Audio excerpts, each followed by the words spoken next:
Hello everyone! I guess we made it. Yep, I see my face on the stream.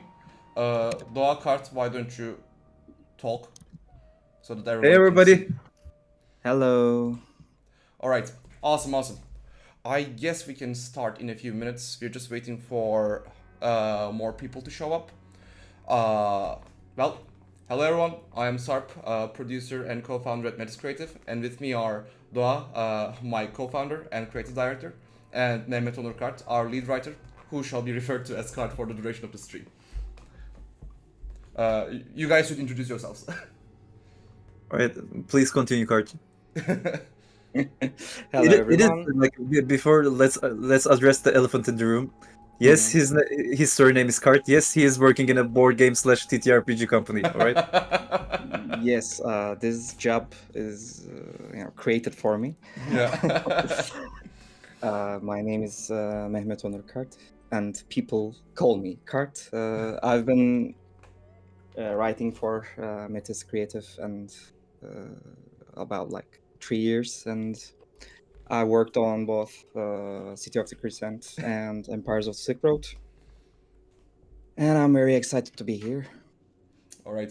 Yeah, Kart was one of the few peoples that we started like when we started writing City of the Crescent. The few people who sit on that couch before the office and like try to write the book. So he's kind of privileged in a way. Yep. So, the important question, why you guys are all here for. We're going to be talking about Historica Arcanum Era of the Crusades today. We wanted to focus on player options for this very first stream for a lot of good reasons. One of those is that was one of the most requested features that we were to showcase. So, before that, do you guys have any comments? Doğa, Kart, and also, by the way, you guys in the chat, if you have any questions at all, feel free to ask. We want these streams, these read-throughs to be as collaborative as possible. Yeah, like before we start reading through the book, I get like first of all we are pretty new at doing these streams, and like please give your feedbacks, but do not be so harsh to us. Like,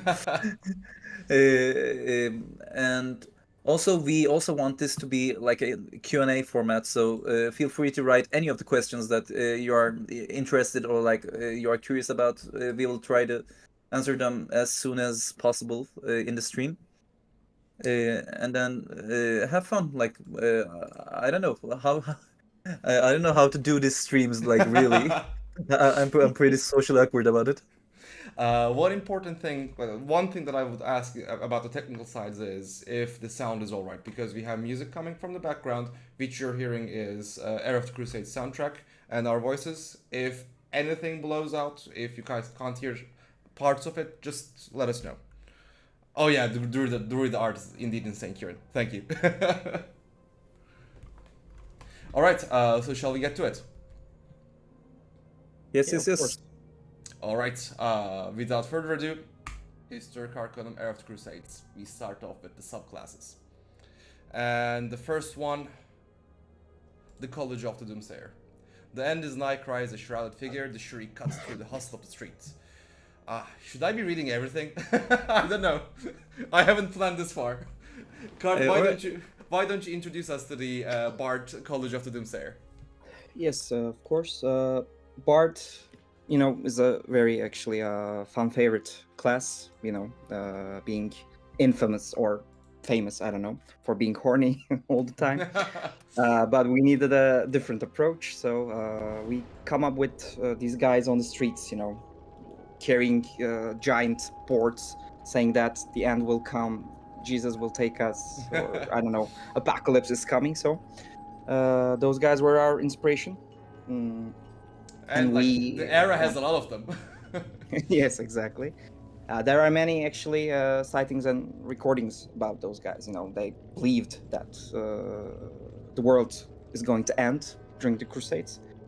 So it was our inspiration, and the rest has become, fitting that into mechanics. Yep. It's one of the most fun subclasses. I actually tried it on my tables many times. People really liked it. It carries the echoes and melodies of apocalypse and destruction, basically.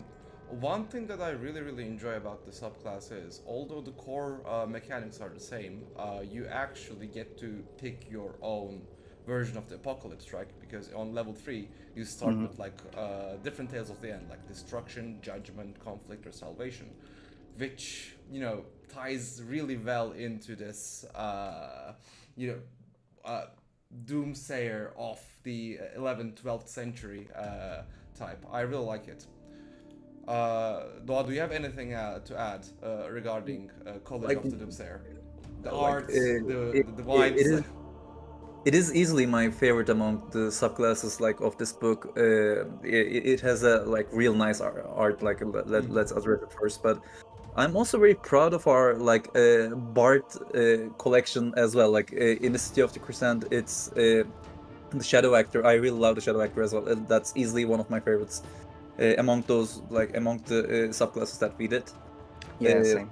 But also, like, what I like about this is it fits perfectly to a bard. It's a version of the bard that we don't usually explore when we are like playing 5e, but it doesn't need any adjustments to like fit into a bard, because as you all know, in most of the third-party books that you get for 5e, like if it's really very thematic, you like sort of need adjustments in here and there, like if it's really thematic for the book. But in this one, like you just need a dark campaign. That's all you need.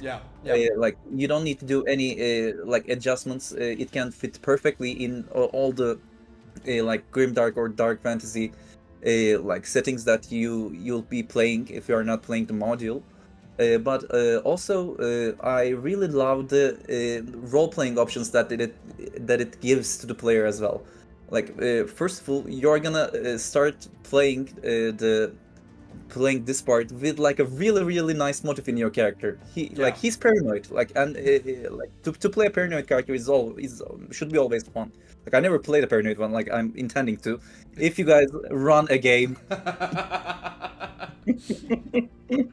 Okay, let's not talk about this here. But yeah, like I really love the role-playing options as well. Like it is really handy. Like I would love a Doomsayer Bard to be in my table. Yeah, absolutely.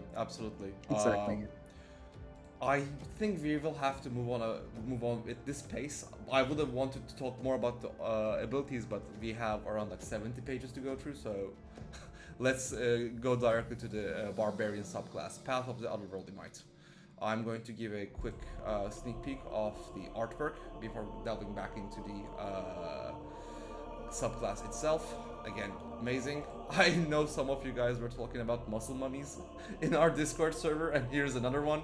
Enjoy.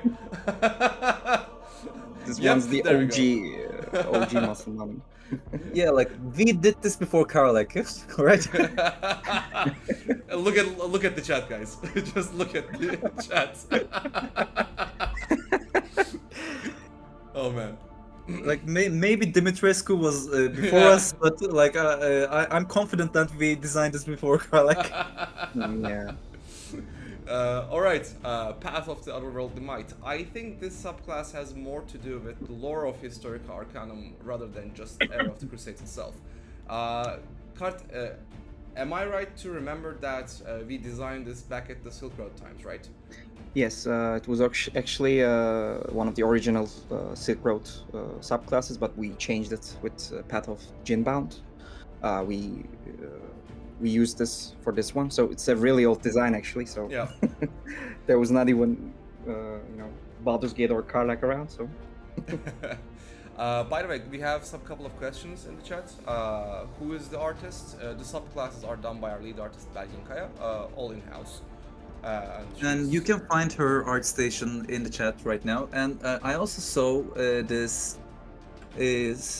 question about our music, and like if our good friends at Ethnotix are here, they can just type their website or like YouTube page there, and we'll be happy to share them with you, those talented artists. You Yep. should all check them out. Let's go back to the subclass. On level 3 you actually pick an otherworldly aspect. So this has subclass within subclasses. You can pick aspect of the fiend, aspect of the celestial, aspect of the fae, and aspect of the undead to essentially empower your abilities.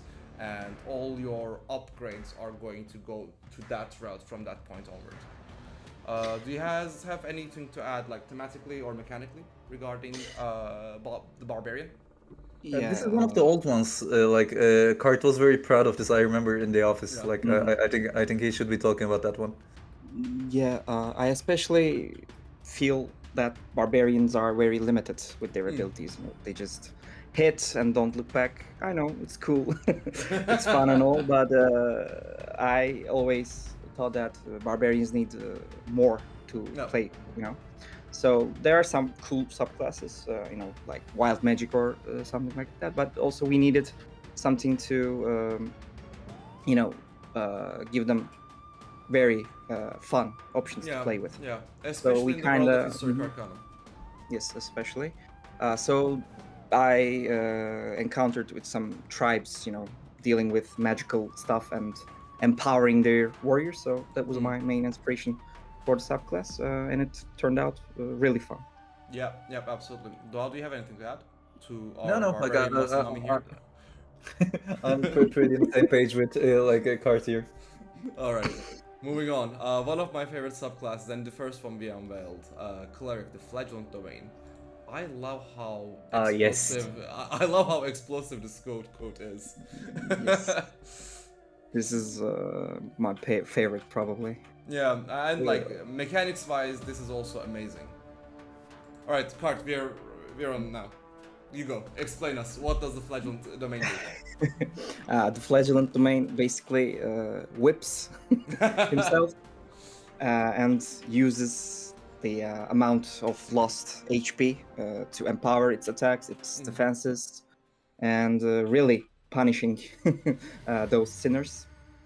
Also, it has many our own custom spells rather than the original D&D spells. I wrote many spells for this subclass specifically to make it more enjoyable. So it's basically a glass cannon, mostly. It gets very down easily. It gets easily down, can drop to 0 hit points like in instant, but it also can deal heavy damage. Yeah, so when you play this subclass, this domain, you're gonna laugh and be happy when you take damage. So it kind of rewards that, and it can be played as a tank also. So it's a very cool option. All right. I also think that like the Doomsayer and the Cleric here is like they sort of represent our main vision to subclasses really well, because you know, when we are writing a subclass in Metis Creative, we don't like just think about the mechanics. Like we usually think about how it's gonna give any options for the player to like role play as well. So I think Flagellant is also one of the cool ones as well, because you know you also start with a really strong belief. The strong beliefs are mostly like related to paladins, but like in our really like religion-driven setting here, it is can be like found in any of the subclasses. So in my opinion, this also gives really important ways to incorporate your role-playing in the game as well. And also let's talk about the art here. That's what I was going to come to next. It looks very evocative. The first thing that I'm kind of looking at right now, we used to plan for this Flagellant to have a whip I don't know how to put it. Like, what is the thingy that it's dangling from the whip? Like, what should we call it? I don't know. The head. All right. So like we designed it to be a cage that like includes his like lost flesh pieces that are poisonous and like that are like toxic in a way, and people found it really gore to like put in a put in a book, but like I'm still needing it. I don't know. Look, you're Yeah, saying Playo. that, Yes, and yes. Thanks, people. and in the chat we have a guy, Labjock Gaming, saying that he had to explain the self-flagellation, and now it's banned from the game, and you just keep adding more gore details to it, mate. Yeah, I totally get that, you know. Yeah. All right. Moving on. Okay, this one I think wins the cake for the best subclass art, right? Druid, Circle of the Sun. Oh yes. It's really good. It's really Surely. Yeah, this is really good. Baldwin really knocked it out of the ballpark here. All right. When we are done adoring the artwork, we can start on the Yeah. start on the details. Yeah. Also, like for the druid, I think it is not like really hard to come up with a druid subclass that concentrates on the sun, right? Yeah. But I think like we did a pretty good job here in like really living up to the expectations there. Like let's take it away, Kart. Yeah, let's be honest. This this one was kind of not last minute, but one of the last subclasses that we decided on, and we were like thinking, what should we do? What do we need? You know, as a subclass. You know, we delved really deep, and the answer was right there. You know, the sun. Like there are people who worship the sun in the era of the Crusades, especially during the medieval era and before and after. So the answer was right in front of us already. Yep. And especially that we venture into Cairo, Egypt, and the lands of Saladin. So we really needed some subclass that focuses on sun. Yeah. That being said, Circle of the Sun is not going to be the only subclass regarding at least parts of the Egyptian culture. Mechanically, I remember, and it has been a while, so correct me if I'm wrong, Carl, but this subclass has a lot to do with actually like denying terrain to enemies by essentially, melting the ground and using the battlefield for the party's advantage. Yes, I also was inspired by scorched earth tactics. Yeah. Makes sense. So let's say a couple of hundred years late, but still, it's really good. And in the end, we ended up with this majestic art piece, and I'm a happy man. Yeah, I mean, mechanically, the artwork is just way over good. I mean, so good that it doesn't live up to it mechanically. So. Yeah. Absolutely. My favorite subclass Before we out move of this on, I would like to comment that like it really caught my attention when we were talking about the flesh cage and the flagellant and stuff. Ethan Fisk wrote metal there. I think that was the word that we were looking for. Thank you. Exactly. General question: how did you navigate the theme connections to the setting in the subclasses? They're also pretty interested in connected to the factions. I think that question kind of has its answer within it. When the setting you pick is so rich, and we usually do, we only do historical settings in Historica Arcanum series, you get to pull on from a lot of like very authentic and deep cultures. I mean, it was right there, right? Like we had the entire whole lens to pick pick inspiration from, and on top of that, we decided to do also Cairo, which means we had once again, the Islamic culture and the pagan Egyptian culture to draw inspiration from. So. I mean, this wasn't a game of finding inspiration. This was a game of making sure we pick the right inspirations out of a massive package. Yeah, shortlisting is the hard part here. Shortlisting was the hard part, and not finding inspirations. Sometimes having that much data really hurts. Yeah. We were paralyzed when picking some. Yeah, exactly. There were so many choices. And also the cultures help you a lot when you're doing such a job because for example, as you can see, we're gonna talk about Memluk here. It's a really historically accurate and a sort of soldier that you can like just pick right up from the history. And but also let's call back the city of Crescent.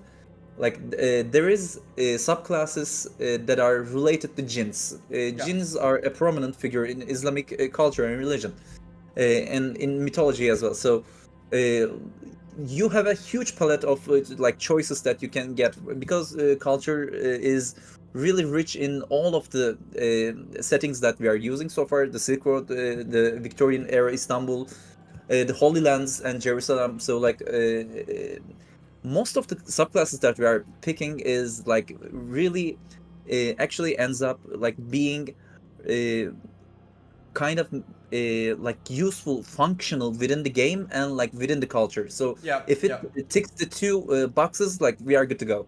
Like that's basically how we choose.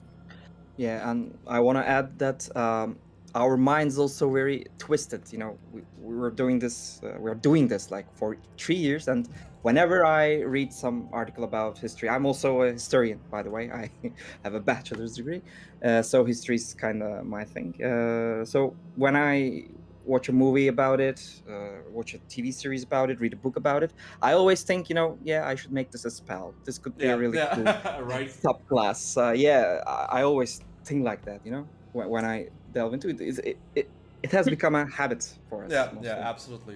Okay, we have two comments that we need to respond. One of them is saying, "How did the idea of Historica Arcanum come about?" So, how would you like to explain Yashibatı? Yeah, like, honestly, do you want the real answer or like the corporate answer? I don't know. Or the sugar-coated answer. I mean, the real answer is I was watching a Turkish, one of the most, one of the funniest comedy films I've ever watched is a Turkish film about Ottoman spies finding themselves in the Wild West and something like that. And I don't know how it happened to be, but like I was like, yes, I need the Dungeons and Dragons supplement of this specific vibe, and that's how it became. I mean, obviously there was a lot of like links involved, but like that's how we started with the idea of, hey, why don't we have a historical Dungeons and Dragons setting? And then after we realized that, hey, this is artistically very inspirational and something that we really want to pursue professionally, we decided to turn Historic Arcanum into just more than a simple project. We wanted to make Historic Arcanum a really like a brand with staying power, a setting that people know and goes beyond its inceptional medium. And we are working for that, and thank you guys for supporting us doing this. And also, there is this. Okay, so there is another comment that don't say it 3 times, please. So I don't know if there's any volunteers that please keep track of how many times that we say Jin. I did that for 6 months. Nothing happened. I wrote many rituals about jinns, spells about jinns. I mean, I wrote jinns, you know. As, okay, you already said it 3 times. If something was going to happen, it would have already happened. So there's this belief in like most of the Islamic countries that if you like pronounce the word jinn for 3 times, you're gonna get jinn strike, or you're gonna see a jinn or something. So. Kart was living with jinns for a really long time, and like in his experience, nothing happened. So let's move on. I also want to add that we should thank Cem Yılmaz, the maker of Yashibatı. We also made a tribute. The character in Yashibatı, the protagonist, is named Aziz Vefa. So we put a character named Aziz Sefa in the city of Crescent. Just so we don't get sued. As a tribute. All right. So like most of our Turkish fans know that we are doing a lot of things that only Turkish people can understand, but like let's give our respects to our Turkish fans as well. Yeah exactly. All right, going back to the Mamluk after a massive segue. I really enjoy Mamluk because I like that this guy is a fighter in a role of eldritch powers and like very dangerous magic, and he's really good at it. Like he is mostly hell-bent on like controlling the battlefield and buffing allies, but I really love the concept and how we incorporated the cultural heritage of the Mamluk that ties, the Islamic cultures with the, the Central Asian steppe nomads, steppe warriors. And I think we have a really cool subclass in our hands. I think this is my favorite one out of the entire Era of the Crusades roster. Do you guys have anything to add? It was a real cool subclass, It was like doing a fighter, Yeah. Like this was supposed to be the vanilla subclass. It feels like that, The OG fighter, the Mamluks feel like for me. So it was very fun to design all around without magic and all other magical shenanigans, because when you look at the druids, she can do these amazing things. I mean, Flagellant literally hits himself and gets stronger stuff, and this is just a cool commander standing, strong, proud on the battlefield, helping out allies and stuff. So yeah. And once again, the art is just phenomenal. But it has become standard, so Yeah, at this point, exactly. Yeah. All right, Monk, Way of the Pilgrim. Once again, a killer art, just fucking amazing. I mean, man. My favorite art probably. Yeah. It was one of the hard ones to pick from the sketches, because it was kind of hard to pick a character that you can't see his face, but I think artistically it made a lot of sense. So we rolled with it. I don't know if you guys like it. I think we are loving it in the office. From what I'm seeing in the comments, the guys are loving it. Yeah, I was about to say that. One thing I have to say about the entire Era of the Crusades is I think we have really matured as a studio in terms of making art. And this is not just the subclass arts. We will go to items and spells and if time allows us, forging Night Orders, and each section have their distinct art styles, and all of them are as well produced as what you're seeing right now. And I think I have to take my hat off to you, Doa, as the creative director, and all of our artists who have really made this happen. This is not me.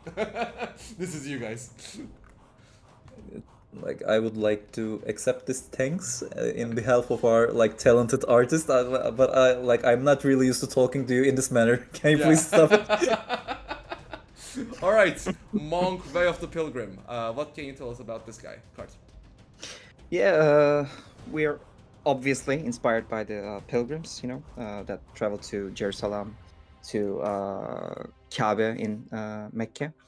It was we wanted to make them very agile, very mobile, and very sturdy, during travels and their pilgrimage, and we wanted to make it work with the main concept of Monk. So it felt very natural to add these mobility. Monk is already a mobile class on its own.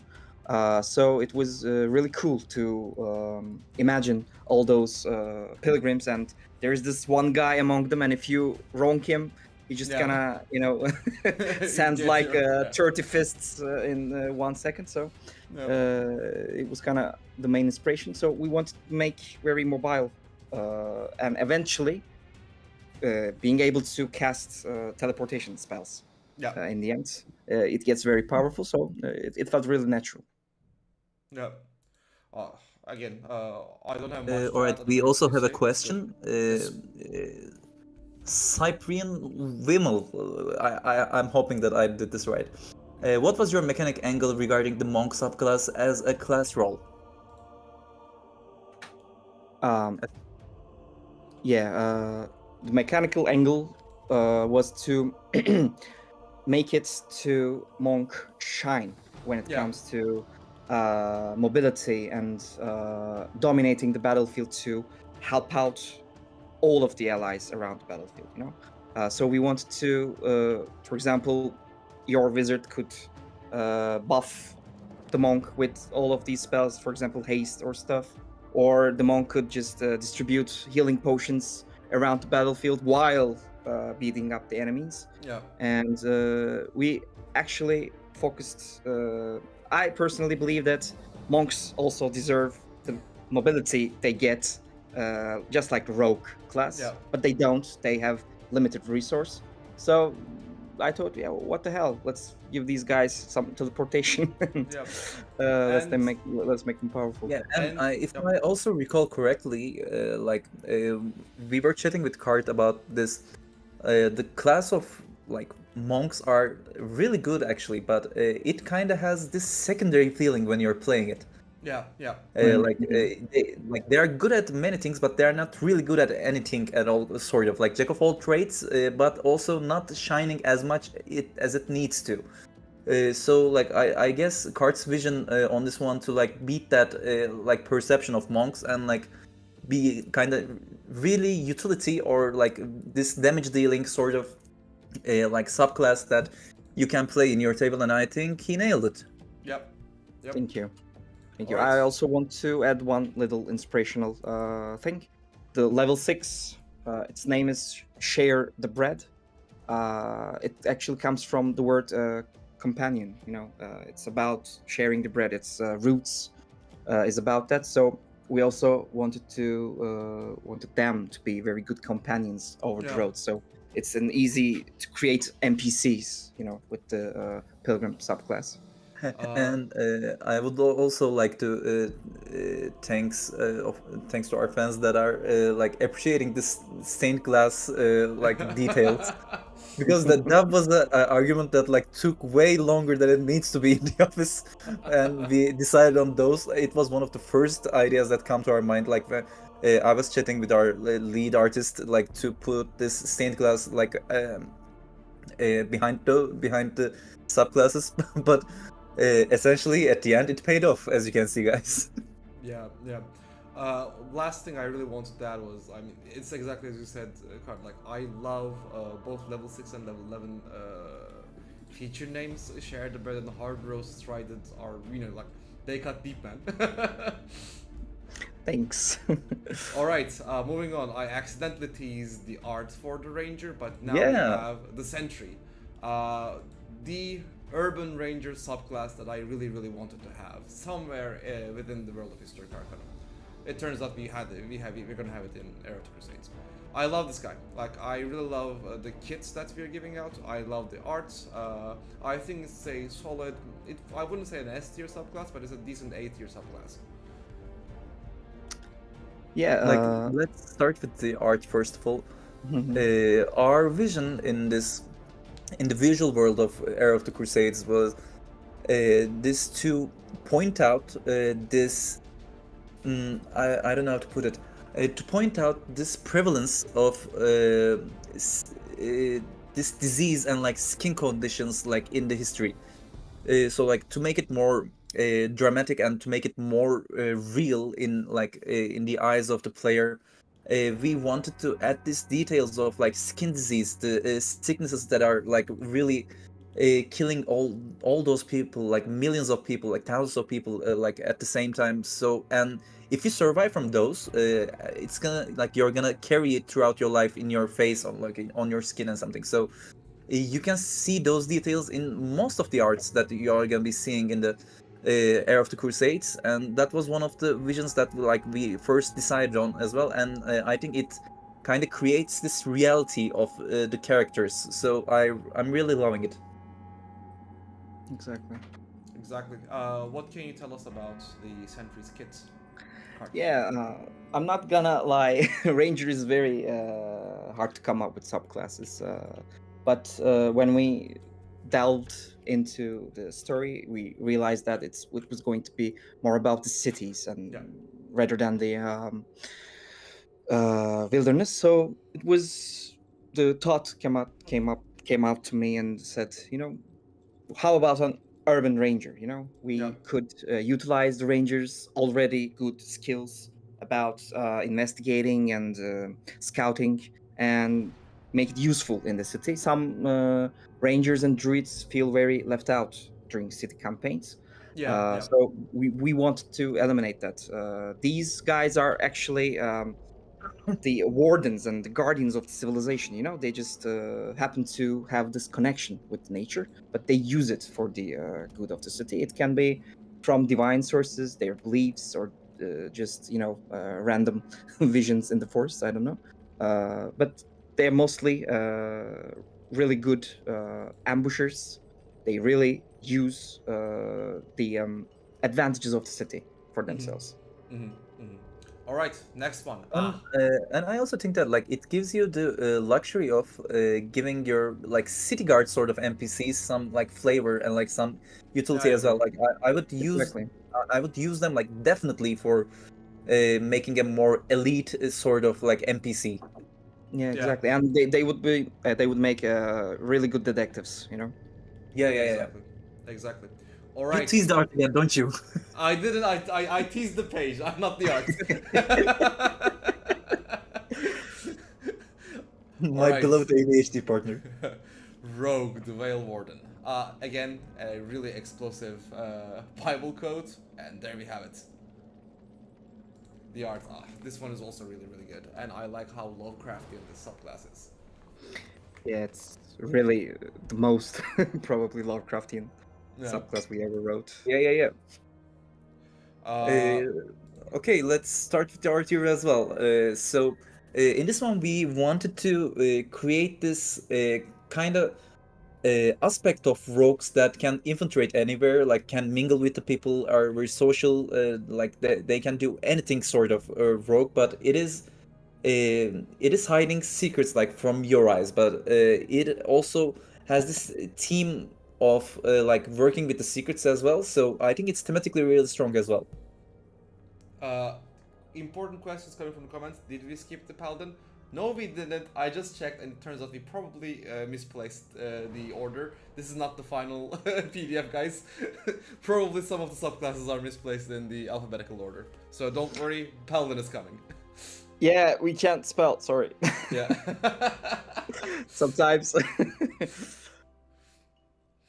All right. I remember when we were first talking about this concept of having a very like grievous secret that you either have to keep or make use of, and our initial idea was to actually make it a paladin subclass. But the problem with that was we didn't feel it didn't feel right that it was going to be an oath that you take after level 3, right? So instead we decided that it becomes a feature of your character.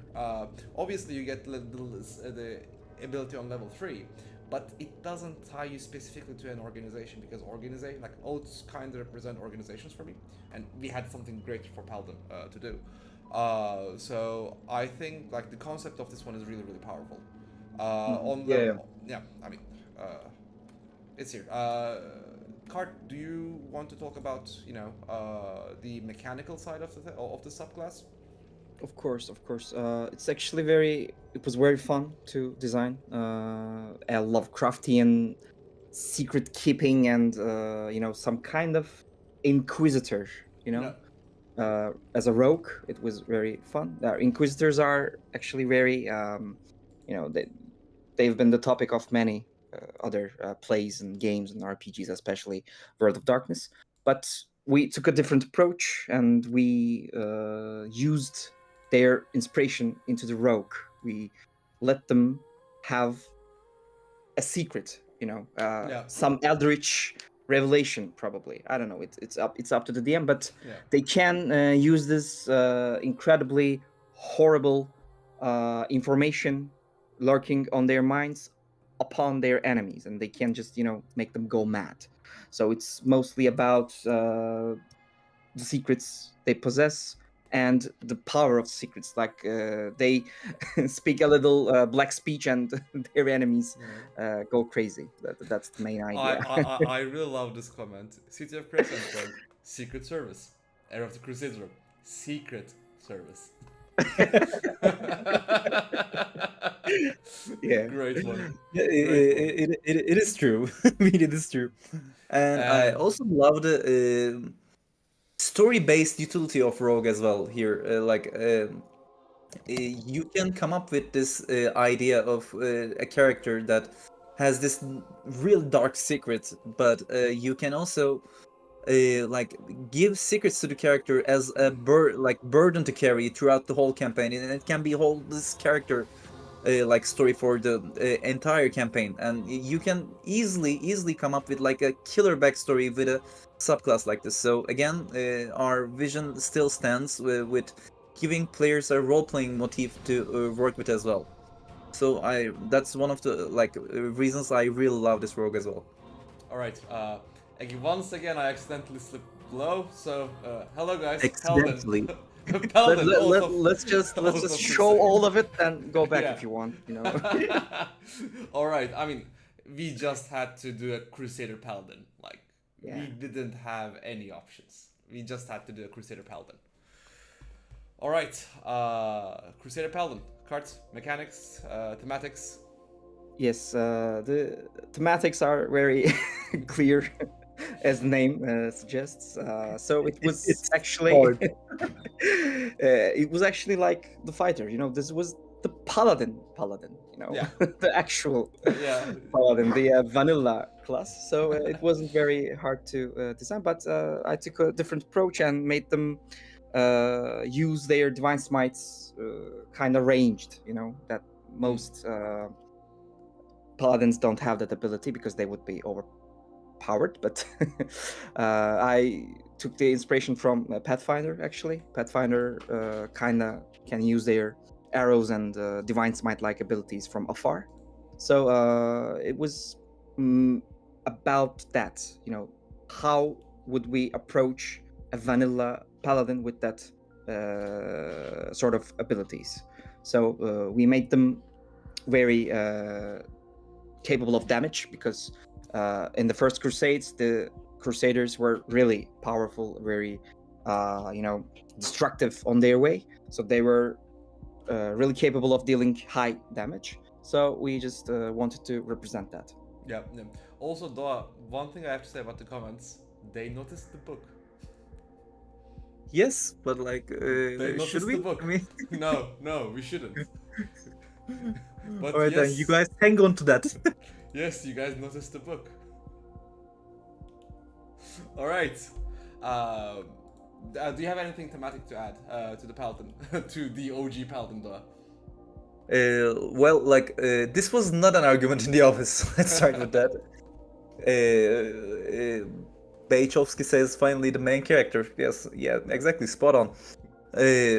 I think it is also fun to play a paladin that like has all these attitude and can justify it. Yeah, absolutely. And it is great.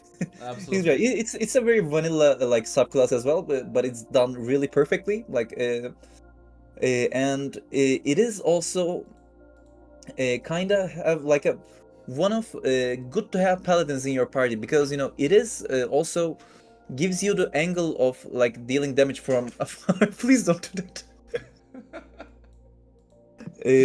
And also like I really love the art on this, because you know we really wanted to go in a direction that looks like an ordinary soldier, ordinary crusader, but it still stands out in the roster of the artwork. So I'm really proud of this one.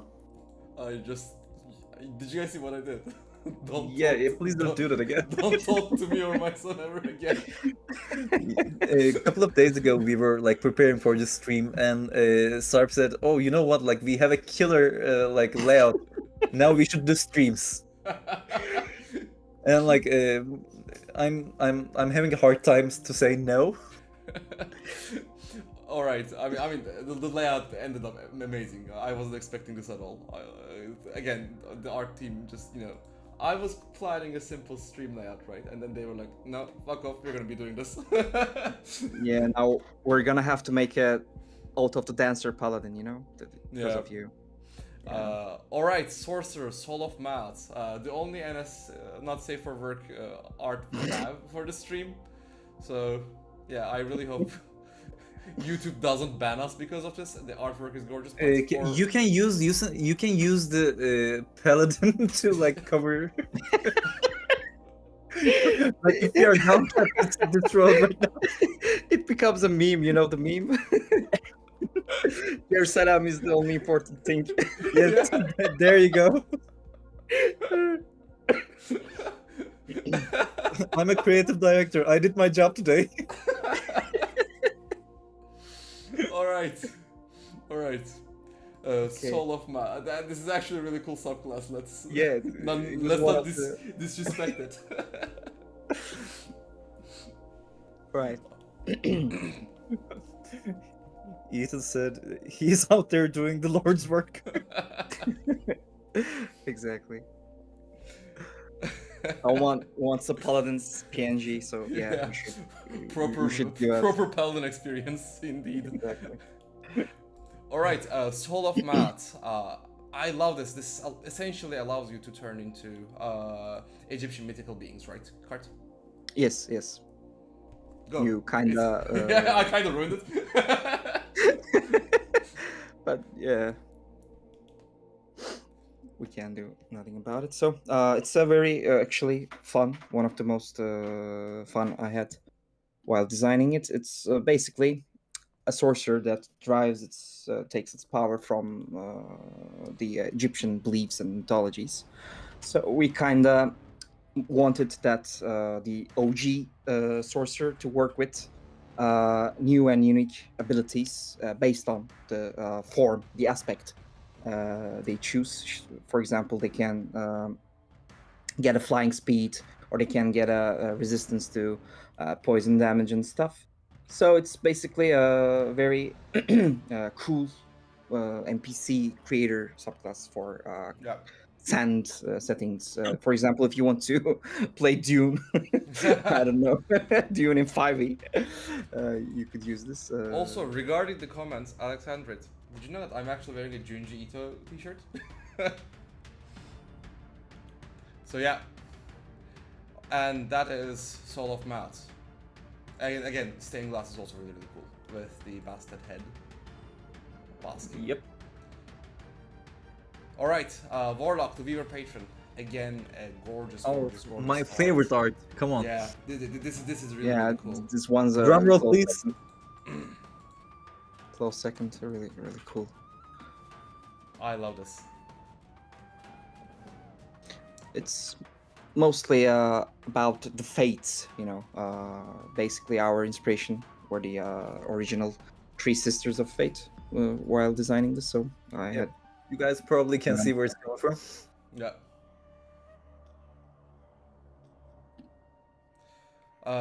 The stained glass is also fucking amazing. I don't have much to say, guys. Like, our Yeah, team really knocked it out of the ballpark here. Exactly. One thing that I want to say about the Viewer Patron is, and we do this on almost all really three, we do this on all Historic Arcanum source books, is we design some subclasses to be very specific to the setting, like for instance the Crusader here, the Mamluk, or for instance the Hashashin on the Silk Road. Some subclasses are designed to go with general Historic Arcanum themes, like for instance the Cleric in the City of Crescent, the Reality Mender.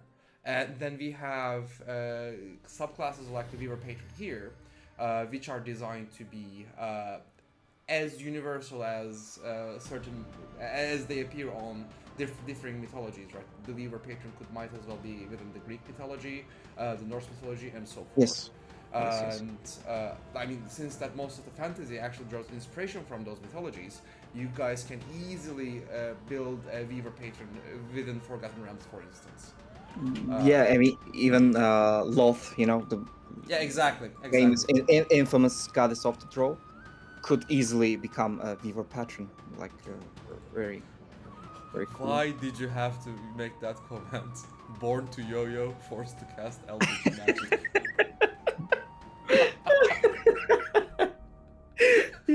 Oh my god, dude. Yeah, we could close the stream now. Yeah, we reached thank the you guys. peak. Yeah, Thank we you guys. reached the peak. Thank you. Born to yo-yo. And like one of my favorite like aspects in this warlock, it should be in the level 10.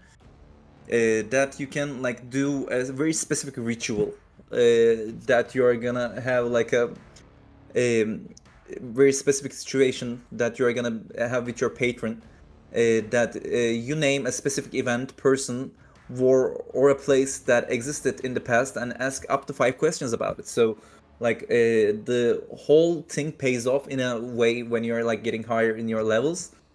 So like the Fate team here is really strong because in Historic Arcanum series, like Sarp said, we take all the religions and like myths and mythologies in the like real world like exactly as they are.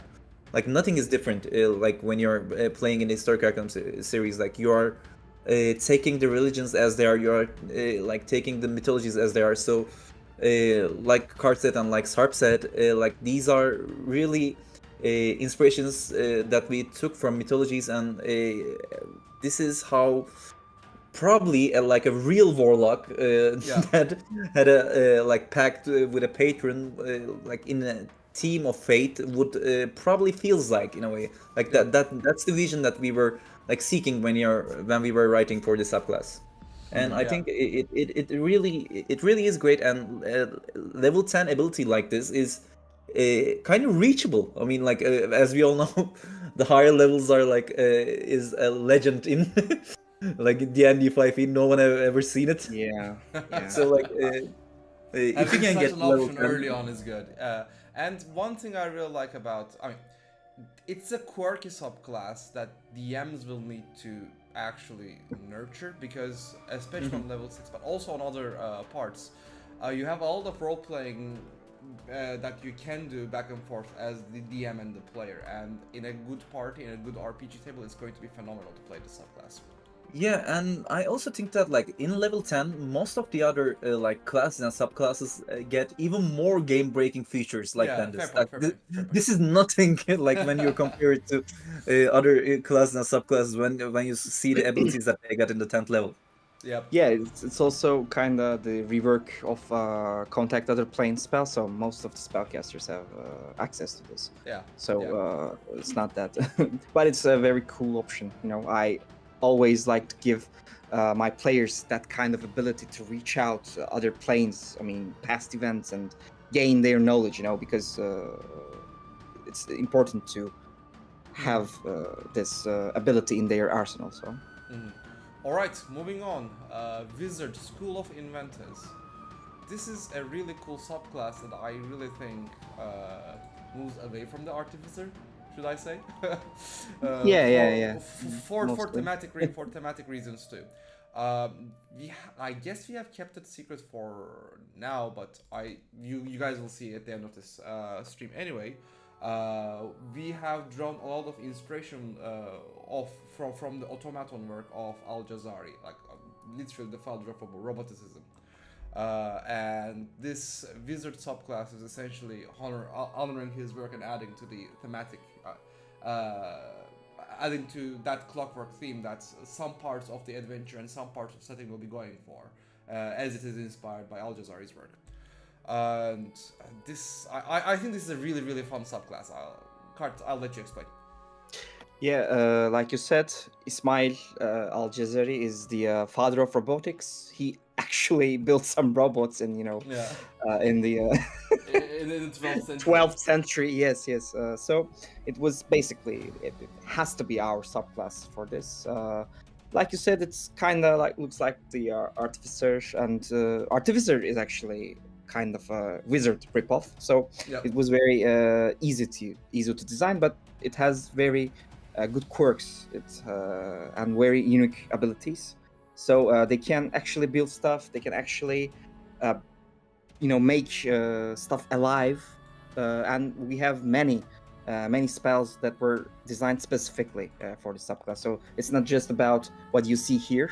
And also we give the ability to players and the DMs to come up with their own inventions.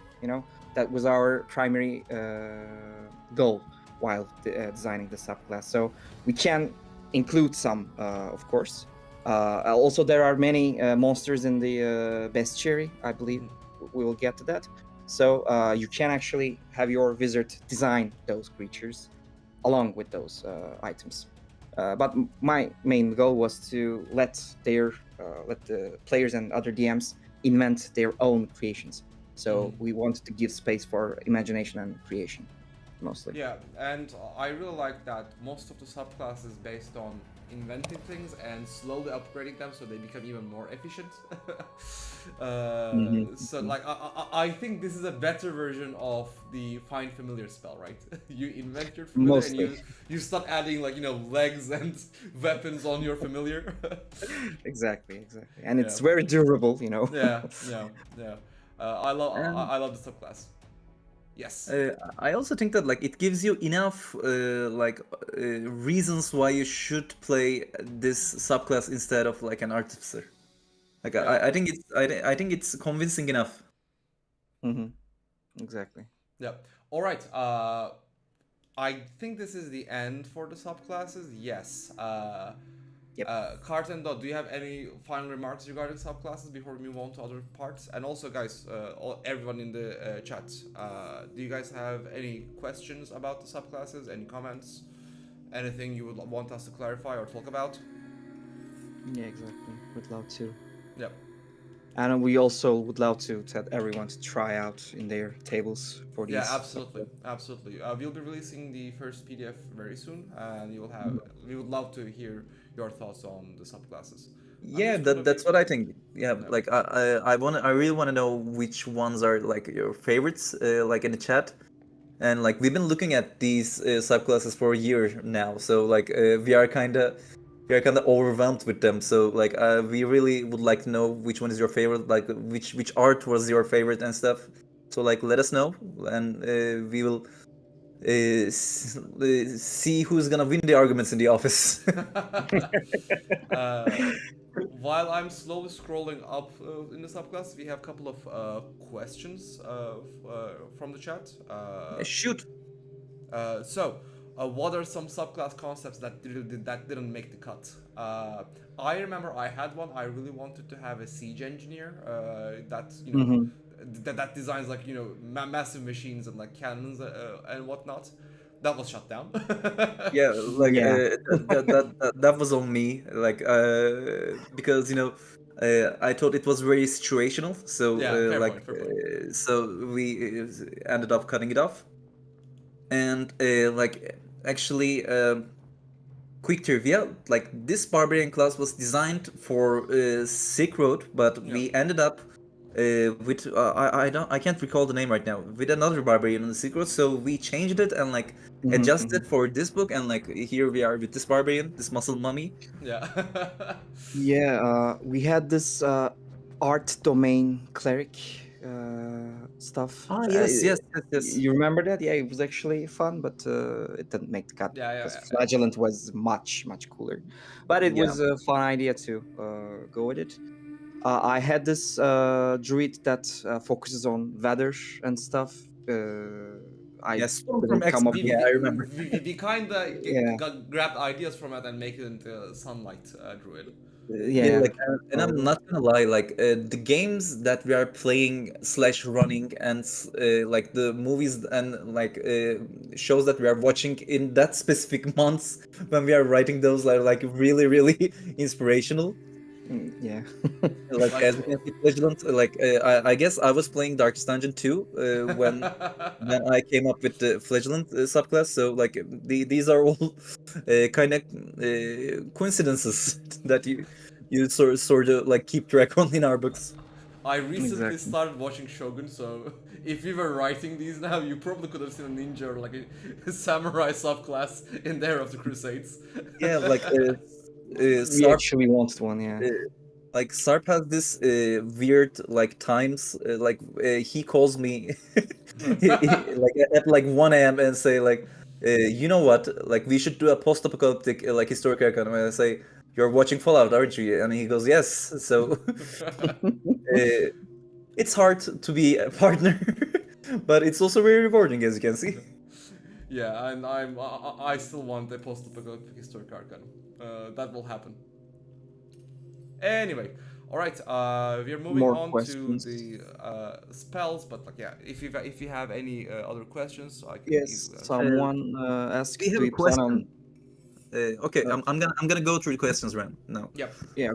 Cart, this one is for you. Ranger versus Paladin versus Memluk with no magic. Who wins? Memluk. Yeah, Memories, I think so too. Yeah, yeah. because Paladin is mostly dependent on its divine smite and other abilities, so Memlik probably. Uh, Wait, playing the Doomsayer subclass in the post-book of Historic Arcanum. I was right, you dicks. and another question. Okay, do you plan on making Artificer subclass in Historic Arcanum? I This is a don't think legal we can. issue. Yeah, yeah, No, yeah, we can't. we can. There's this open game license and system reference document thing. Artificer is not there, but if they make it legal for 1D&D, we'd love to make Yeah. subclass. Yeah, Because but like Historic you guys Arcanum needs Artificer. Like we could easily make Artificers definitely, based on timelines and regions.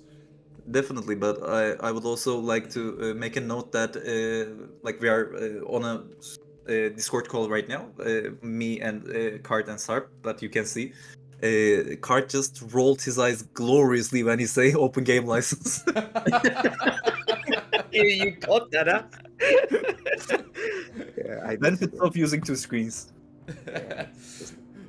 it was sad times, you know. It was really sad. Yeah, that was a weird couple of months.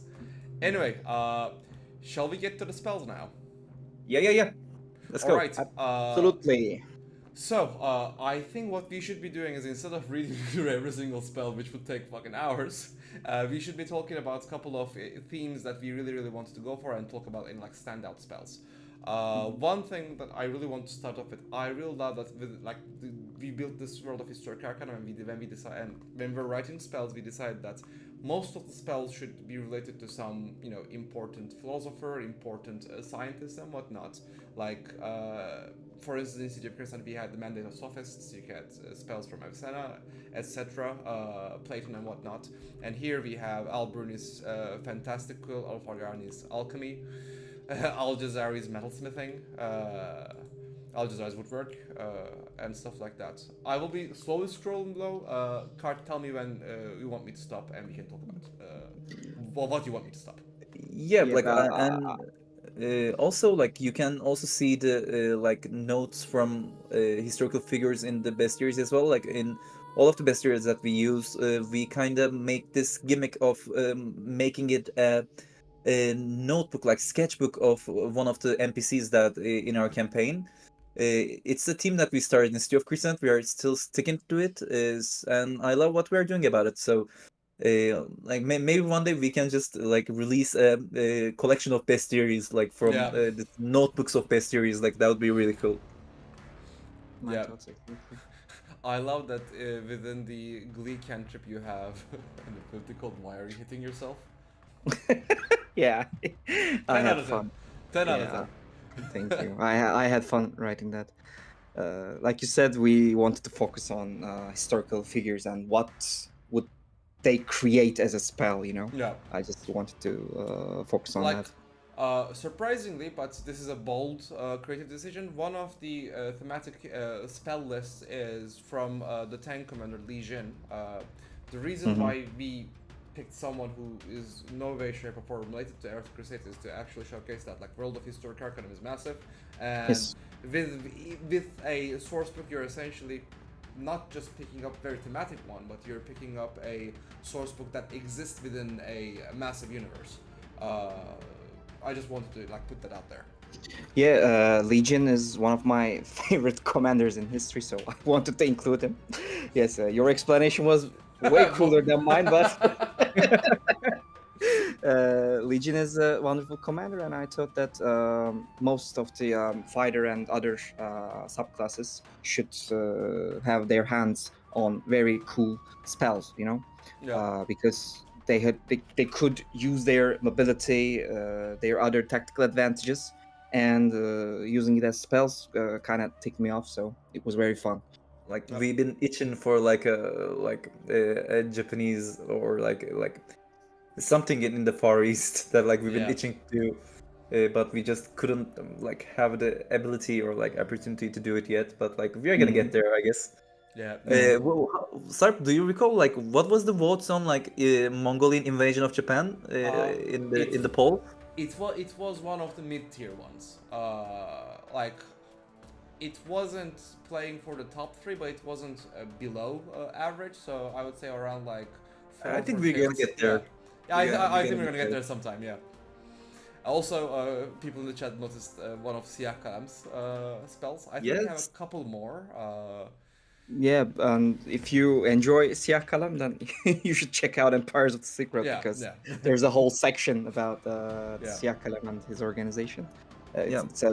The whole bestiary is actually from his pen, Yeah. mostly. It was our intention, at least. I am kind of speedrunning through spells because, you know, we Also, don't have much let's eye do our, candy here. Let's give our kudos to Usame here, like who made the. Yeah. I'm so sorry. Who made the specific icons for like conjuration and thaumaturgy and like evocation, like schools of magic. So it's gonna be really easy to use. It's very user friendly. Kart, we have a question. Yes. Will we be seeing Alice there? It's a Mm. tough question. We would love to. Let's see about that. Yeah, we'll see about that. You will see about that mostly. You're gonna see some familiar faces. Let's put it this way. Yeah. Especially like a really grumpy one. Yeah. Yeah. The grumpy, yeah. I mean, Like yeah. they just realized right away. I mean, like Yeah. let's not play this game. Yeah, let's not hide it. Of course, Ashraf is going to be here, so. Like there's this really strong argument in the office that should we all get a Ashraf tattoo in the office?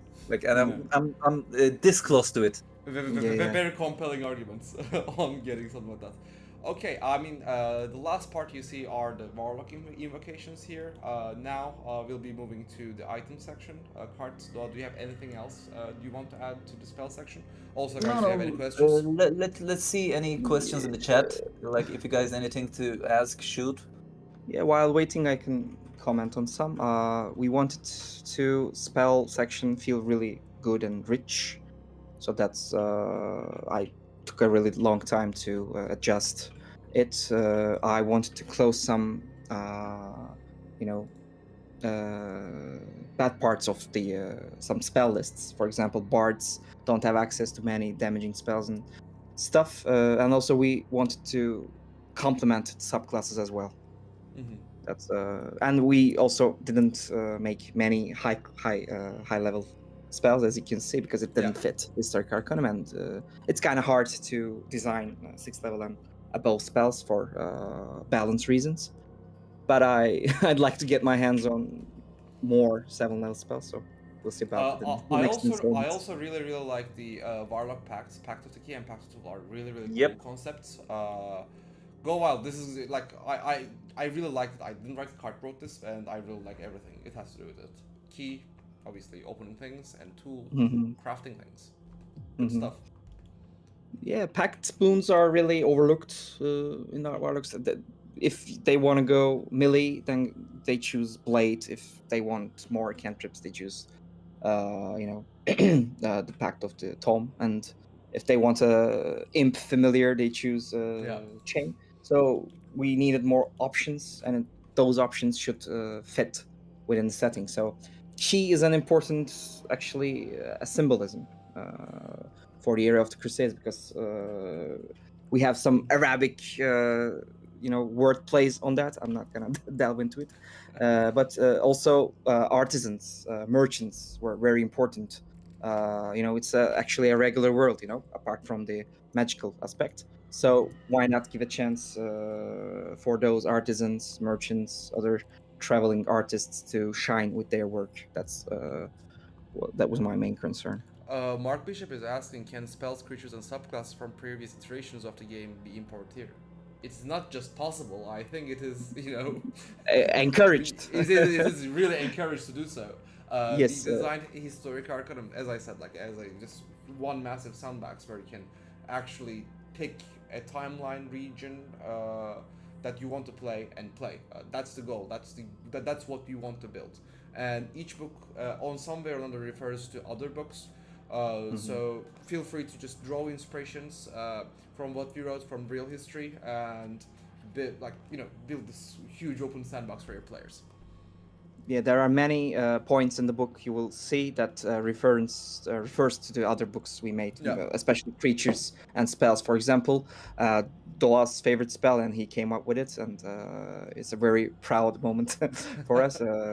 Sense the Sinner is a very cool spell that we came up in the City of Crusade, so we just re-added it Yeah. to the book. So there are many cross references, so it's Yeah. really encouraged. Now we're going to be delving into the items, and one thing I want to see before I showcase the entirety of the items to you guys, the community, the artwork here are also phenomenal. It's a different style altogether. It is drawn by our artist Ege, and once again, the visual design is off the charts. Okay, So, before you guys yeah. like ask who's the talented artist behind those illustrations, I'm just sending it to the chat. You can go and check it out. Yep. I'm going to make a speed run through the item section, and then we can come back talk about specific items. Yeah, sure. We put the legendary ones first because Yeah. they're powerful, but do not give them to your players. Yeah. Just, Just not just on the first few sessions. yeah, they were designed to enrich the setting. Actually, I'm sorry for the players in advance, but most of the items are already taken by our greatest NPCs. As you can see, it's the sword of Saladin who could have it. Yeah. So. All right. So I'm it's guessing one also wave. yeah, it also warns the players about not picking fight with them. So All right. Let's go back to the start and talk a bit about the items. The first item that we opened the item section with is the sword of Saladin. He carries this. What else Yeah. do you want me to say? yeah, do not make him angry. And kudos to Ege, the ones who drew this, and of course to Usame, who designed who designed the item section. I also allow beautiful. acquire knowledge and learn tranquility and dignity. The quote on Saladin's blade looks really cool. And Barış is in the chat, who made our like music. I don't know if you guys missed it, but you can also add your link there, Barış, for them to check it out because they were asking who made all those bangers. So Yeah.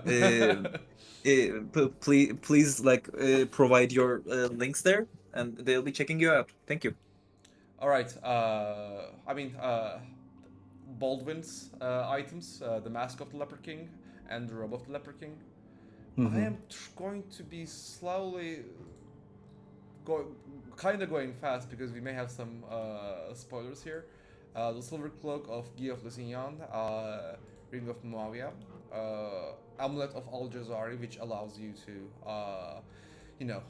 easily summon different things. Bow of Barjik, once again. This is the item that I really love, and like the explanation, the flavor is really cool. Yeah, because again, Barjik is an underrated historical figure that I really love, and I hope my graduation thesis was about the Khazars, and Barjik was their legendary commander, and no one but history nerds know about him. So I hope people. I really think like the first paragraph explains how items work in the universe of Historic Arcanum. Like legendary commander of the Khazar cavalry and bane of the Arabic armies marching into the Caucasus, it is said that Barjik single-handedly hunted down the most prominent commanders in the opposing army with this longbow. Cool, but what's even cooler is, with the artifices of fate following Barjik's death, this longbow found its way to a Kievan merchant, stolen by Black Sea pirates, who sold to Maghrebi merchants, who supposedly lost it over dunes of Sahara. Like, this is the expansiveness that I want to build over the years. Like, I want players to be able to track down items like this, artifacts like this, in whatever shape or form they play Historic Arcanum, whatever shape or form they engage the world with. And this is the bar that we want to set. Exactly. It was very fun to design and mess all with all these. And there's another Legion spear. Yeah. It's waiting there. I love this book Book of Coming Forth by Day, the book art. Commonly known as the Egyptian Book of the Dead, this mysterious series of tomes and papyrus, when attuned to, gives the ability to cast the spell dying at will, and the following spells, each without expending a spell slot. Once you do so, you can't cast the same spell again when you finish a long rest. Gentle repose, speak with Death Blight. Really cool items, and really cool art pieces. Yeah, my favorite is right there, Blessed Iron. You know, yeah. I love that. Like, you know, there are a couple of pieces of food that are just so imbued with magic that it just gives cool buffs to whoever consumes them. Let's not forget that like he made a whole ass cookbook in the first book. Yeah, I sometimes forget about that. I just spent 2 weeks watching Yeah. recipes and calling my mother. I mean, how do you make that food? I mean, Yeah, like Turks can be many things, but one thing that we're sure that we are not bad at food. I mean, yeah. I mean, it was really hard to translate all those words. You know, when you cook, it's a whole about your own language. You know, my mom says something and I don't know how to say that in English.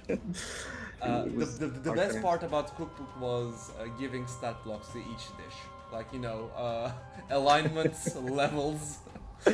Yeah, it was fun. I just went crazy with it. Ability modifiers, yeah. Yeah, we like, even- and I think there was this book from like another company that like made like whole game and setting about as like foods are playable characters. Yeah. Yeah. I think it was an amateur team from Turkey, right? That did it. Probably. Mm. We even argued about some foods. You know, you made me cut the ashure. You didn't want it on the book. Yeah. Fun times. Yeah. I am slowly moving past the items. I really love that art, by the way, like that The potion. Shard of Syriasm. Yeah, it looks really cool. No, the moon potion. Oh, okay. Yeah, that's great. My favorite maybe Ring of Jin's voice. The art is just Yeah. absurdly good. Yeah.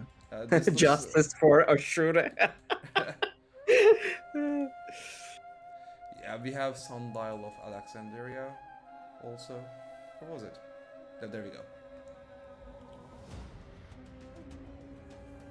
Yeah, it's a very fun kind of item. No.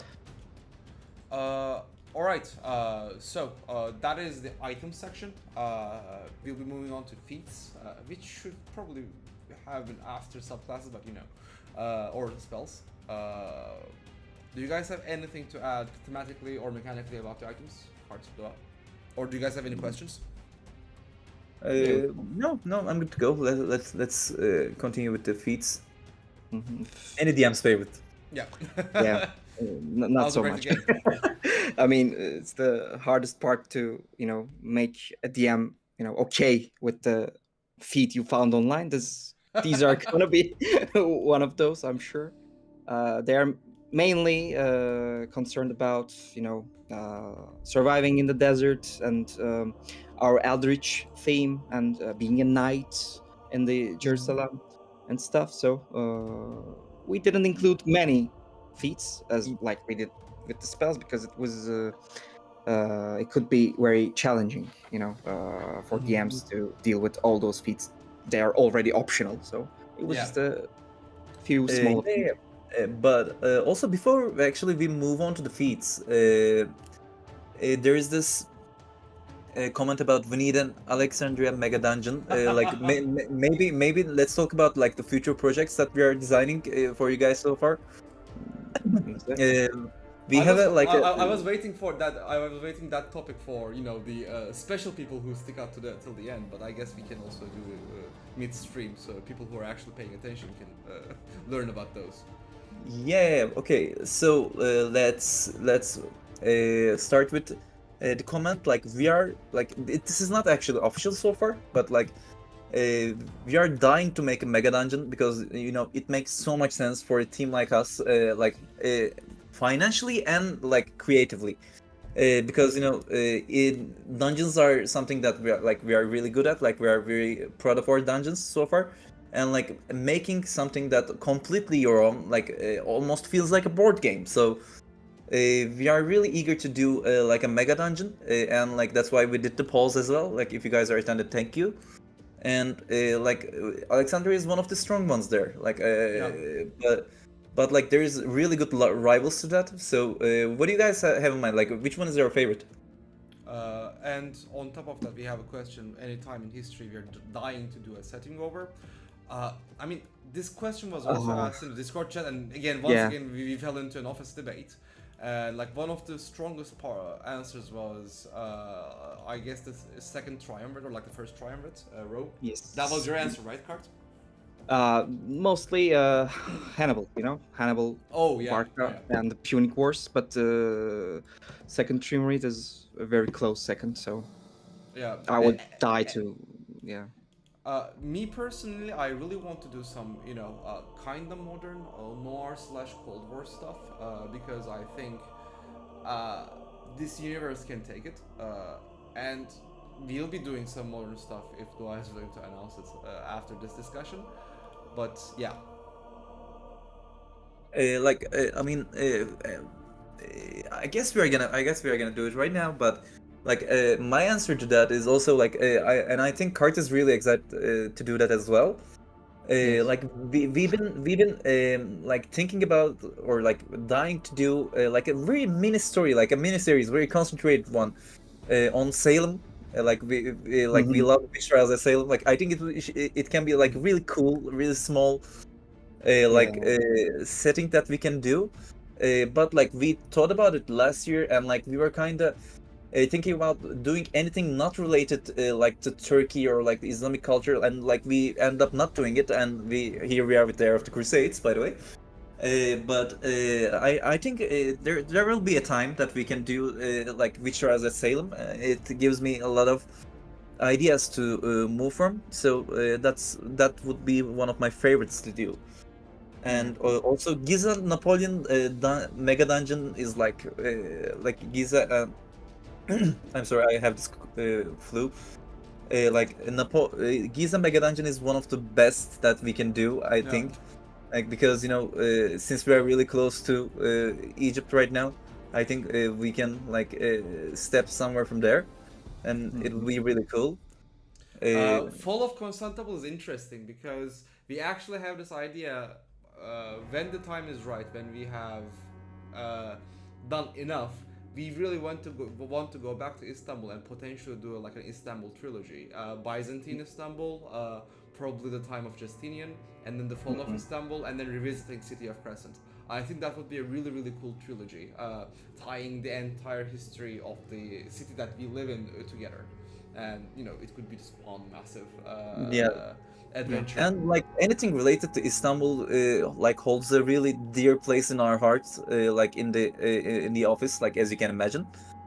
Because City of Crescent was like made with a lot of love, but there is also things that we needed to rush, things that we needed to like do quickly, and like all this legal stuff and like shipping stuff to figure out. So we are dying to revisit City of Crescent and revamp it. And there is also like Istanbul is such a city that like you can do hundreds of times over and over again, and it will still be a new thing to do.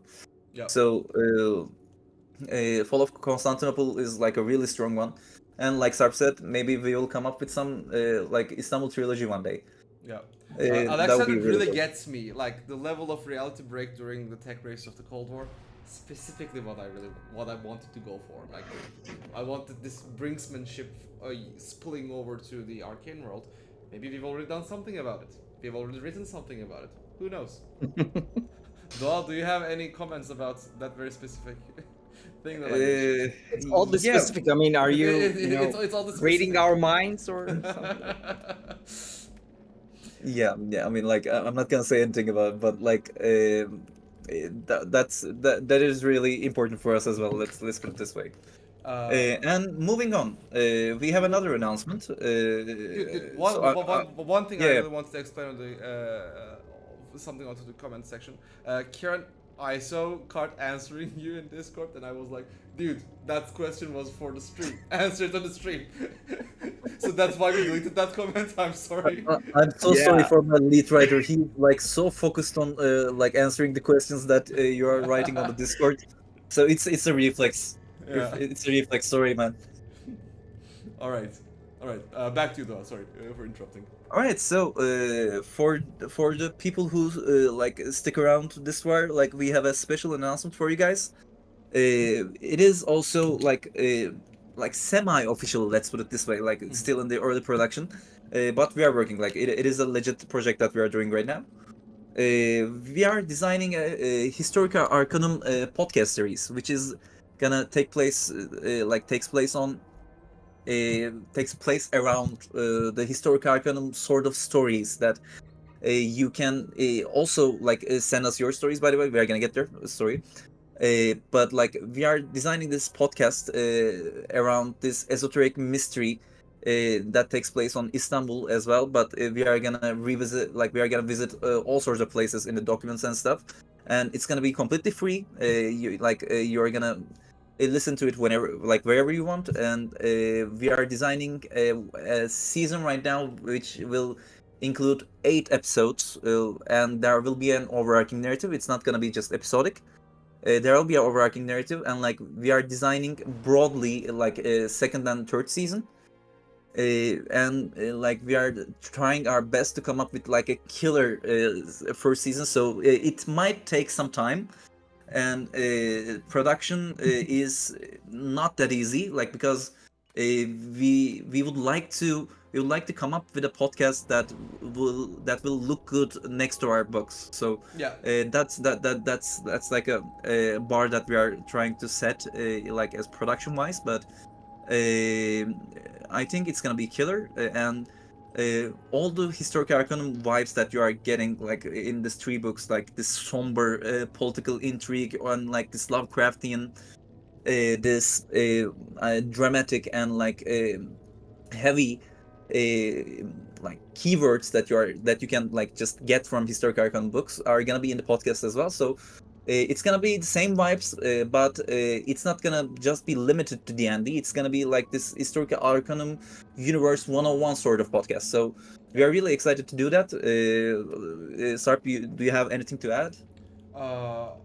Nothing except that it's going to be really cool, and expanding the world of Historic Arcanum apart from just Dungeons and Dragons source books is something we wanted to do for a long time, and this is going to be the first step moving forward.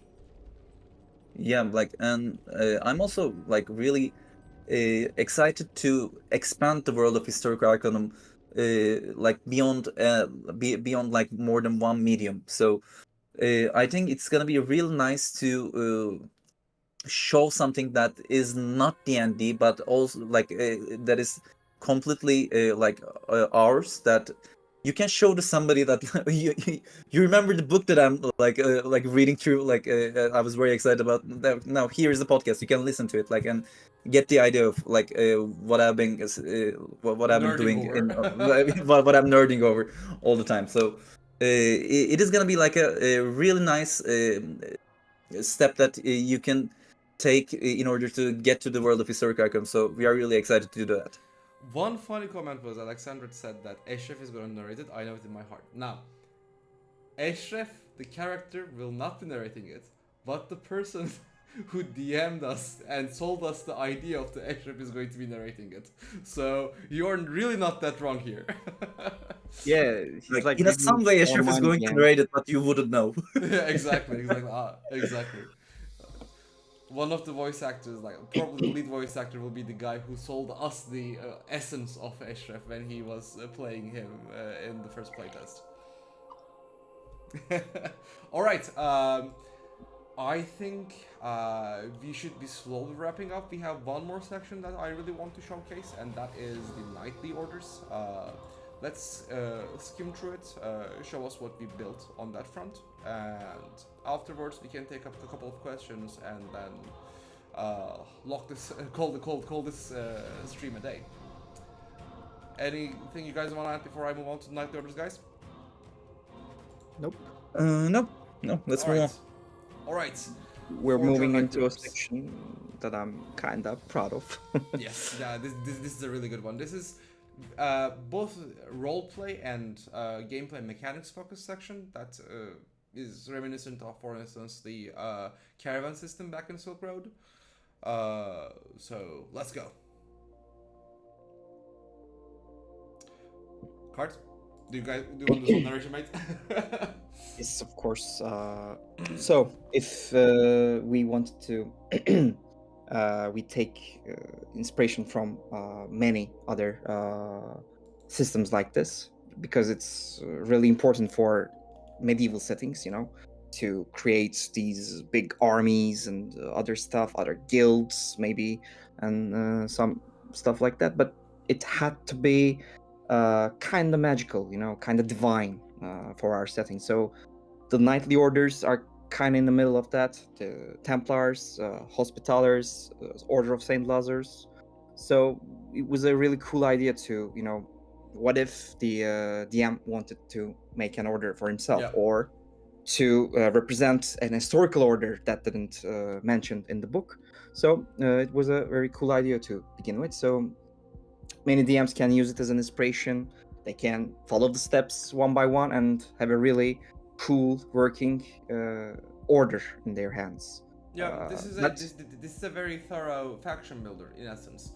Yeah. That functions within Era of the Crusades and within a wider Historic Arcanum setting, and even wider than that, it works in any fantastical realm that you will be placing any of the factions created here.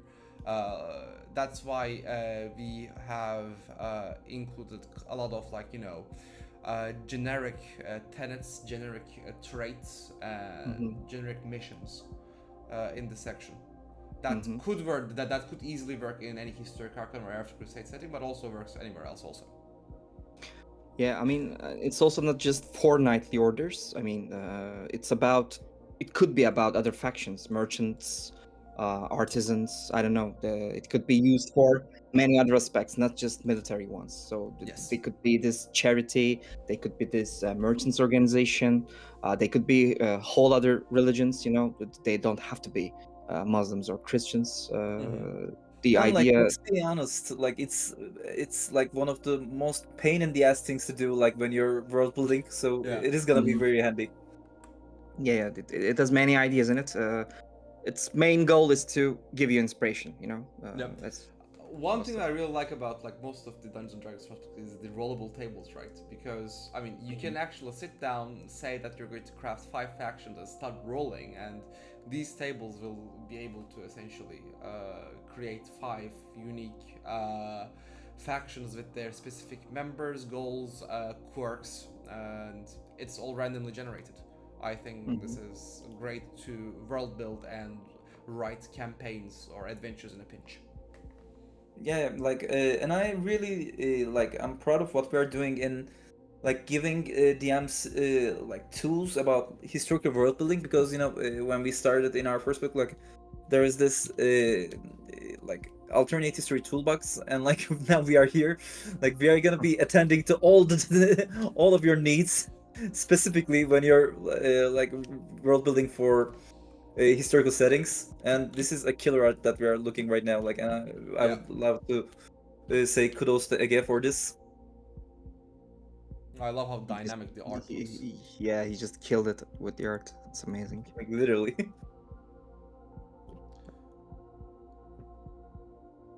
These are most of the roleplay heavy, world building heavy sections that you're seeing right now. Talking about how the internal workings of an order is being done, and again, almost everything is a rollable table that you can create factions with. These are the parts where you get to decide who is leading, what ranks there are, and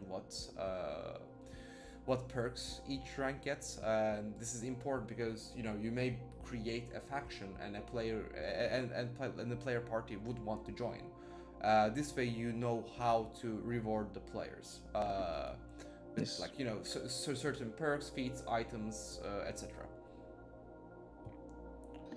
Yeah, And it really works with the idea of professions as well. Exactly. Yep. Exactly. And you can even choose for you can even see spells, possible spells that some people have, some possible magic items. So it really touches on most subjects. That was our main goal. touch every aspect of a guild, of an organization.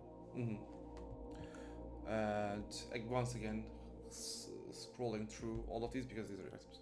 Where's this? Yeah, it's a file? long section, man. Yeah, it's Who a wrote this? long section.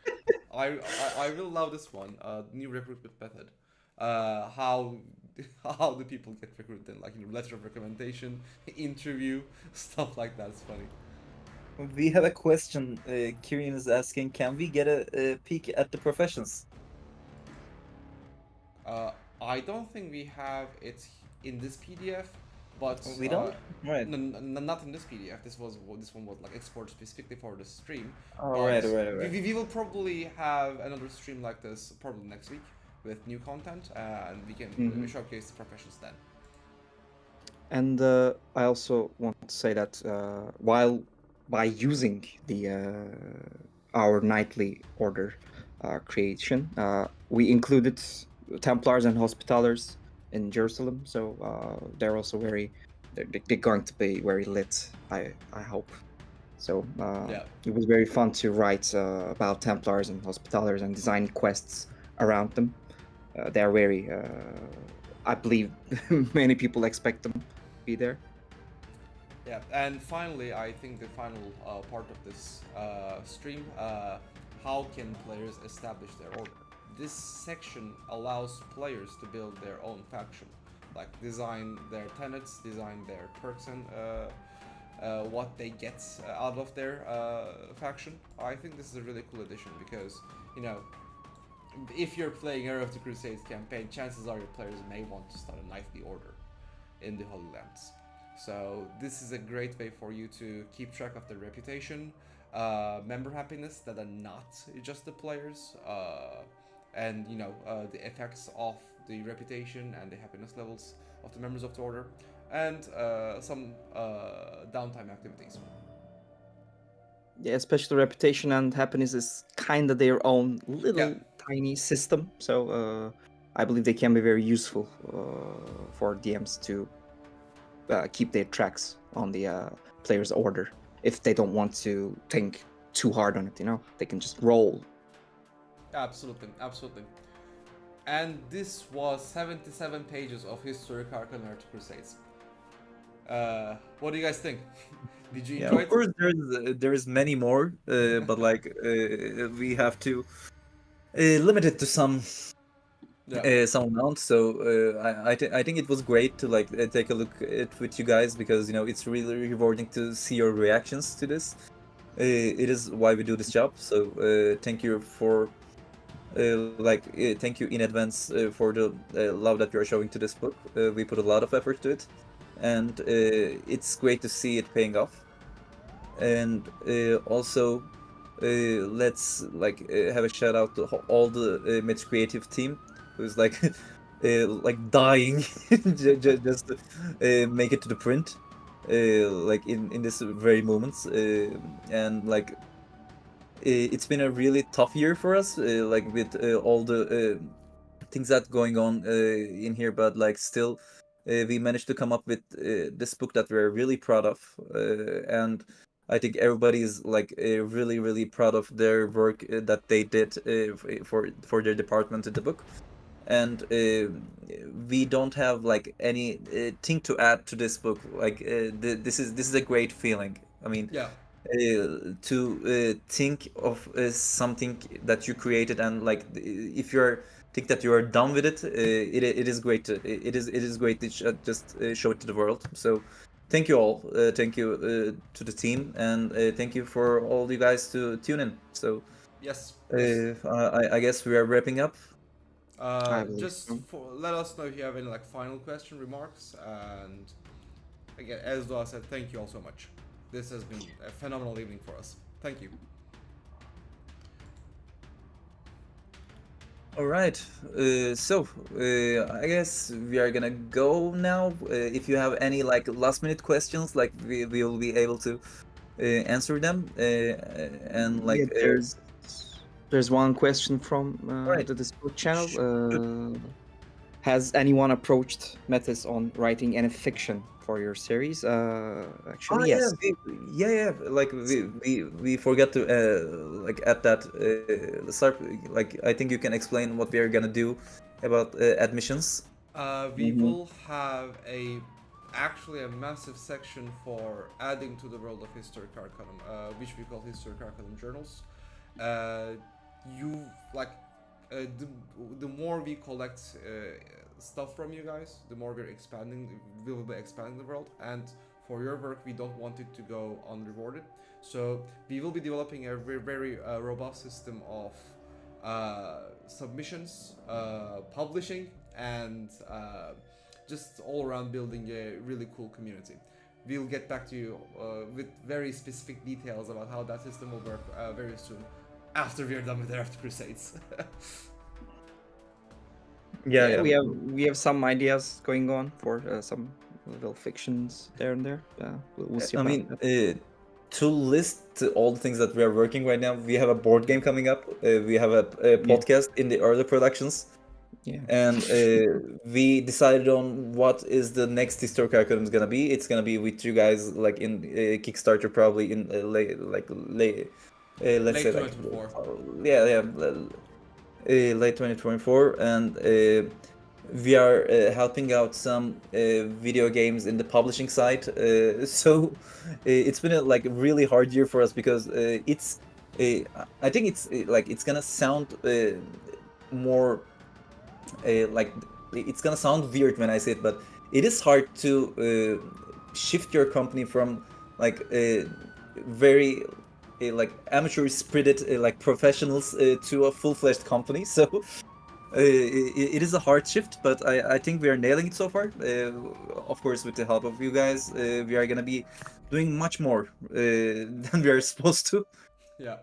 But seriously, this is all thanks to your support, and we want to build a community that lasts, and everything you will be hearing from us will be built on that specific spirit. And I guess with that, we should be concluding the survey. Stream. What's All right. Yeah, there's Thank you one so more much, guys. Yeah. question, I believe. Yeah. All right. We have One time more. for that. Yeah, sure. Yeah, sure. Can you share anything about the mythological research that influenced the development of the game's lore and setting? So, Okay, this is specifically for cards with the only Yeah. bachelor's degree, like master's degree historian in the stream right now. yeah, mythological research is kinda what I do in my regular life. So, really, I really enjoy it. I constantly find myself reading articles, scrolling through Wikipedia, some interesting topics. And I really enjoyed learning about Iranian mythology when we were working on Empires of the Silk Road. I didn't know much about it.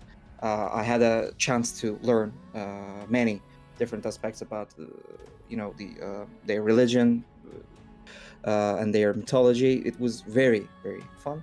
I also really enjoyed that finding original sources. I really enjoy reading original sources, so I kinda read through Turkic sources because I kind of know how to read the ancient script. It was very fun to decipher some words and turning them into monsters. I can't really explain all of them, but most of the monsters that come from mythology has their roots. Even the ones that we came up with has their roots in the mythology. So it was very fun, and I really like going on, if I can, to meddle with original sources, rather than the researches about it.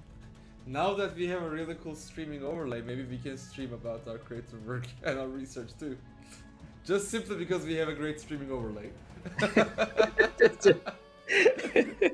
Exactly.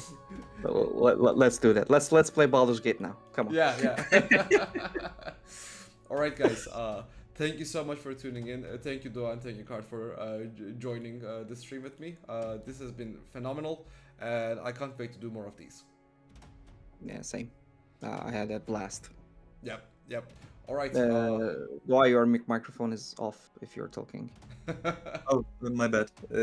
Since we have this killer overlay, let's catch you guys in the next one. Thank you. Bye bye.